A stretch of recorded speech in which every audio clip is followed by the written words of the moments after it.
There are four distinct forms of heartbreak, each fully capable of delivering some of the most excruciating pain you'll ever experience. The first involves someone you developed feelings for but never actually dated. Or at minimum, things never became serious between you. Next comes what I refer to as the on-day heartbreak, which occurs when a long-term on-again, off-again relationship finally ends, even though deep down you always pictured yourself ending up with that person. The third type stems from a genuine, committed, and often very long-term relationship coming to an end, the serious relationship heartbreak. And finally, there's the one that catches you completely off guard. This is a highly specific kind of heartbreak, one that can be devastating in ways we need to understand if we hope to survive it. Throughout this video, you'll gain clarity on which version of heartbreak you're currently facing, the unique obstacles that come with it, and the essential truths you must grasp if you want to emerge on the other side faster and stronger than before. So, let's get started. Our first category is the heartbreak of the person you never actually dated. Surprisingly, one of the most painful heartbreaks isn't always the person you invested years in. Sometimes it's the one you never truly got to have. Perhaps you dated briefly before they pulled away. Or maybe it was a coworker you grew close to, only for them to reject your advances when you tried to take things further. The reality is, we don't truly know this person. Sure, we knew them enough to develop genuine feelings, maybe even intense ones, but we don't know their flaws, their relationship dynamics, or how they handle conflict. What we're left with is an idealized version of them. This person arrived and symbolized something we were likely desperate for: hope, a solution to our problems. The problem of loneliness, the anxiety of never finding anyone, the deep longing for love we've carried for so long. In a dating world that often feels bleak, when someone appears as a beacon of hope, we cling to them tightly. And when we lose them, it feels like we're not just losing a person. We're losing the answer to life's greatest dilemma, the loneliness of today and the fear of tomorrow. When this person entered our lives, they reignited our hope and our dreams.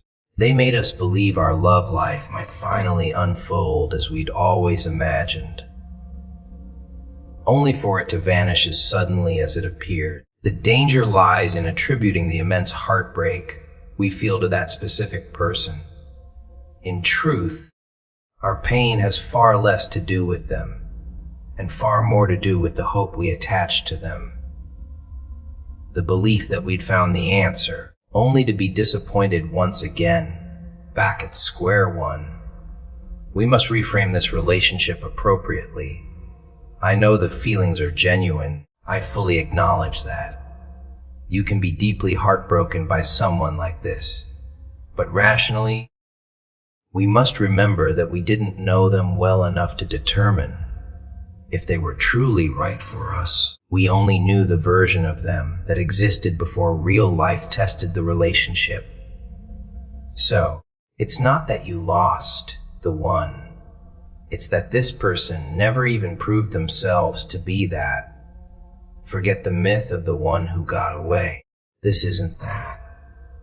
This person was simply a normal stepping stone on your path toward finding the right partner. The second type is what I call the on-day heartbreak. You get together, break up, reunite, break up again, and over time it becomes your own personal will. They won't, they saga. I refer to these dynamics as one-day wagers. One day, this person will become everything I've always wanted them to be. The wager I'm making is with my time, emotions, energy, and intimacy. I'm giving you every part of me in the hope that eventually you'll possess the qualities I need generosity instead of selfishness, a desire for children instead of your current stance against it, serious commitment instead of stringing me along. One day, you'll become that person. And this wager is the most dangerous gamble you can make for your life because it drains years away. That's how these situations persist. We cling to a romanticized narrative about how significant this relationship is, how extraordinary this person is, and we reinforce that story through endless discussions with friends, dissecting every moment and interpreting their returns as signs of fate. But it's not that we keep breaking up, so we must be wrong for each other. It's that we keep finding our way back, no matter what, so we mistake inconsistency for destiny.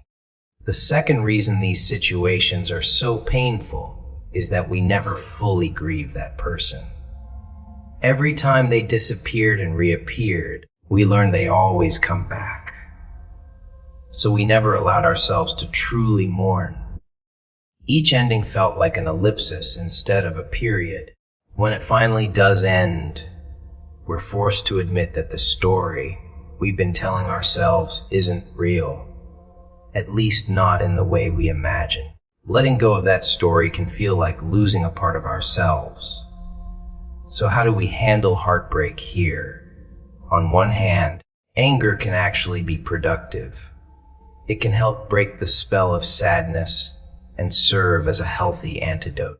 If we feel angry about the time wasted, realizing they were never serious or never gave us what we needed, that anger can help create the emotional distance required to walk away.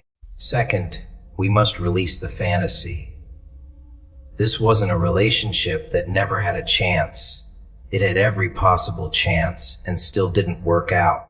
It had too many chances. And when we beat ourselves up for investing so much time, we must recognize that this was a symptom, a reflection of a deeper wound, a belief that we weren't worthy of more, that we saw this person as the answer to all our problems, even though they weren't showing up for us. There's a wound driving our continued investment in them, and realizing this does two things. First, it makes us understand it was never really about them. We simply nominated them for a role in our lives that had more to do with our own wounds than with who they actually were. This diminishes their importance. Second, it allows us to extend compassion to ourselves, acknowledging that change isn't easy.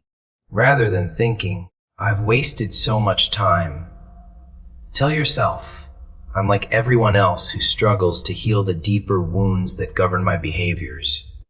In this case, it just happened to involve another person. Whatever form of heartbreak you're experiencing right now, please know that I've been in my own version of that place. And so have thousands of people I've sat with during their darkest moments. I see you. You are not alone. And I am so deeply sorry you're going through this. Sometimes, when life feels so dark that no light can reach us, someone reaches into that darkness at exactly the moment we need it most. Those moments don't just help us heal. They restore our faith in others, and sometimes in life itself. I'd love to offer you one of those moments right now. Starting on July 20th, I'm doing something I've never done before. I'm setting aside an entire week to be with anyone in this community currently navigating heartbreak. I know summer is when others talk about finding love and making plans. But when you're in that darkness, that's not where you are. You just want to feel better. So for 5 consecutive days, I'll go live in a process I'm calling 5 Days to Mend. This is designed as a complete experience where each day builds on the last, guiding you from that raw, dark place to greater peace, strength, hope, and happiness by the end. I'll answer questions, work with you, and hold space for your pain. There's no fee. It's completely open and free for every single person in my community who needs it. So whoever you are, invite your friends, your family, anyone you know who needs this. Join us at Mend Week. Come and sign up in just seconds. I believe that sometimes life brings us exactly what we need at exactly the right moment. Maybe this is that moment for you. The third kind of heartbreak is the serious relationship heartbreak. This involves a committed relationship that has been a massive part of your life, perhaps even your entire life, coming to an end. It might have been after a few years or after decades, spending half your life with this person. When you lose someone like this, you're not just grieving a person, you're grieving an entire existence. Years of shared history, routines, traditions, dreams, and the future you envision together. In the beginning, everyone shows up for you because it's clearly a profound loss, and you deserve all the love and support in the world. But just like when we lose a family member and people initially rally around us before moving on with their lives, the same happens after a long-term breakup.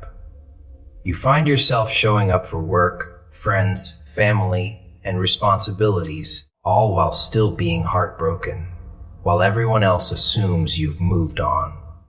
Life has moved on. You fracture yourself, presenting one life to others and living another privately.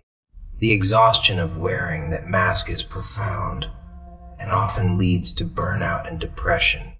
It feels like the world is unfairly normal, while you're experiencing one of the greatest losses of your life. It's like that old song by Skeeter Davis. Why do the birds go on singing? Why do the stars glow above? Don't they know it's the end of the world? It ended when I lost your love. In this situation, the solution starts with accepting that there's no quick fix. This isn't pain you eliminate. It's pain you gradually move through over time. Time doesn't erase it, but it changes its intensity. Initially, it's not about making the pain disappear. It's about not fighting it. Instead, surrender to it. There's a moment in Lord of the Rings that has always stayed with me, where Frodo resists his story and his pain, saying, "I wish none of this had ever happened." Gandalf replies, "So do all who see such times." But that is not for them to decide. All you have to do is decide what to do with the time that is given to you. Recognize that this is part of the human experience. You are living it, experiencing what it means to be human on an extreme level. There's also something Pete Holmes says that I find useful, saying yes, thank you to whatever happens. Flight delayed. Yes, thank you. It's almost instantaneous. It short-circuits your brain. You realize you're in an airport. You'll get there an hour later, and you breathe, recognizing you're alive. Maybe you seek sunlight streaming through the window, and remember people used to die in covered wagons on journeys we now make in 4 hours. That's been one of the most powerful tools in my life. A message of hope I want to offer is that we can gradually build a new life alongside the old one. You have this ball of emotion and pain attached to memories, but the world is bigger than that person. Over time, you'll make new memories, form new traditions, and have new experiences that slowly loosen the grip of the old ones. Even places tied to your ex. You may visit them the first time and feel their presence everywhere, but go again with a friend and create new associations. By the third or fourth visit, it may no longer feel like it belongs to them. It's reclaimed. It's yours again. And that's true of your life too. You might believe your best experiences are behind you, that the world was your ex and without them, there's nothing. But actually, The world beyond them is just as big, if not bigger. What happened is deeply painful, but don't convince yourself that all your best moments are in the past. It's essential to stay hopeful and curious about what hasn't happened yet, not just heartbroken over what has. The fourth kind of heartbreak, uniquely devastating, is the one you didn't see coming.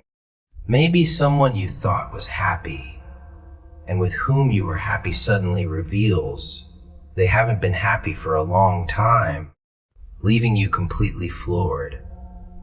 Perhaps you're on the receiving end of an avoidant discard, where someone changes overnight and abandons you. When this happens, you're not just grieving. You're struggling to comprehend what's happened. Your reality feels shattered. You didn't see it coming. You feel like you've been living one reality while they lived another. You don't even know where to start processing what they're telling you. Your mind races with questions. Will they come back? Will they change their mind? Should I wait? How is this even happening? And if they don't come back, what does that mean?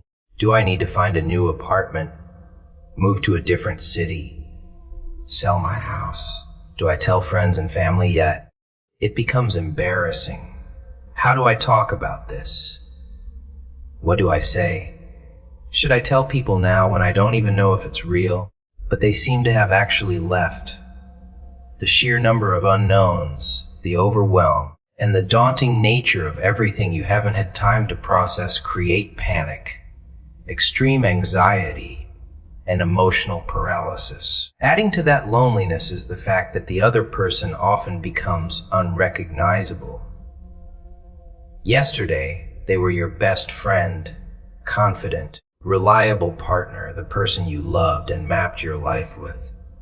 Today, they're like a perfect stranger, cold, emotionless, as if their memory of you was erased.